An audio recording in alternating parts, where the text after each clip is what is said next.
పర్యాటక రంగానికి సంబంధించి నిన్న జరిగిన సమ్మిట్లో ఎక్కువ శాతం అంటే సుమారుగా ప్రభుత్వం చెబుతున్నట్లు ఎక్కువ హోటల్స్, ముఖ్యంగా 5 స్టార్ హోటల్స్ చాలా జాతీయ స్థాయిలో ఉన్న సంస్థలైతే ఏపీకి రావడానికైతే ఆసక్తి చూపిస్తున్నాయి. అయితే దీంట్లో చాలా అబ్జర్వ్ చేసి గుర్తిస్తే కనుక తిరుపతికి సంబంధించి తిరుపతిలో ఎక్కువ హోటల్స్ పెట్టడానికి కానీ, యాత్రికులు పెరుగుతున్న నేపథ్యంలో వారిని ఆకర్షించడానికి కానీ ఎక్కువగా హోటల్స్ అయితే మ్యారియట్ కానీ, లెమన్ ట్రీ కానీ, ఇతరత్ర చాలా పెద్ద హోటల్స్ అయితే 5 స్టార్ హోటల్స్ తిరుపతి రావడానికి చాలా ఆసక్తి చూపిస్తున్నాయని అయితే అనిపించింది.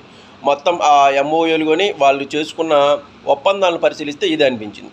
కానీ తిరుపతికి సంబంధించి భూముల లభ్యత ఎంత ఉంది ఏంటి అనే దాని మీద అయితే ఇప్పటికి కూడా ప్రభుత్వం దృష్టి పెట్టలేదు. ఎందుకంటే తిరుపతిలో ఉన్నన్ని భూమి గొడవలు బహుశా రాష్ట్రంలో ఇంకెక్కడ ఉండవు.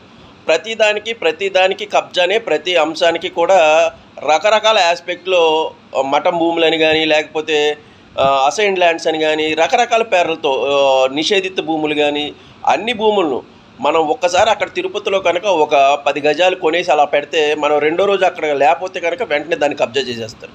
సో అలాంటి గొడవలు కానీ, భూ వివాదాలు కానీ బోలెడు ఉన్నాయి. దీనికి రాజకీయ రంగులు, లేకపోతే ఆర్థికమైన అంగబలం ఉన్నవాళ్ళు యొక్క అజమాయిషీ చాలా ఉంటాయి. తిరుపతిలో ఉన్న విచిత్రమైన వింత పరిస్థితి ఇదే.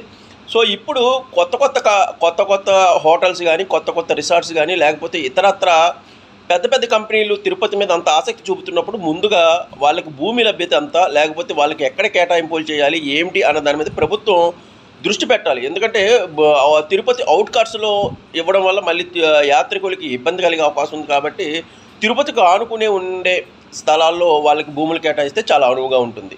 దీంతోపాటు ఒక జర్నలిస్ట్గా నేను చెప్పేది ఏంటంటే, తిరుపతి దేవస్థానం కూడా సాధారణ యాత్రికులకి వసతి కల్పించే విషయంలో దృష్టి పెట్టాలి. ఎందుకంటే ఎప్పుడు చూసినా యాత్రికులకు సంబంధించి అలిపిరి రోడ్లో ఒక పెద్ద ఇది కడుతున్నాం, లేకపోతే నిర్మాణాలు చేస్తున్నాం అని రకరకాల తీర్మానాలు చేయడం తప్పితే ఏది కూడా కాగితాల్లో తప్పితే సాధారణ భక్తులకు సంబంధించి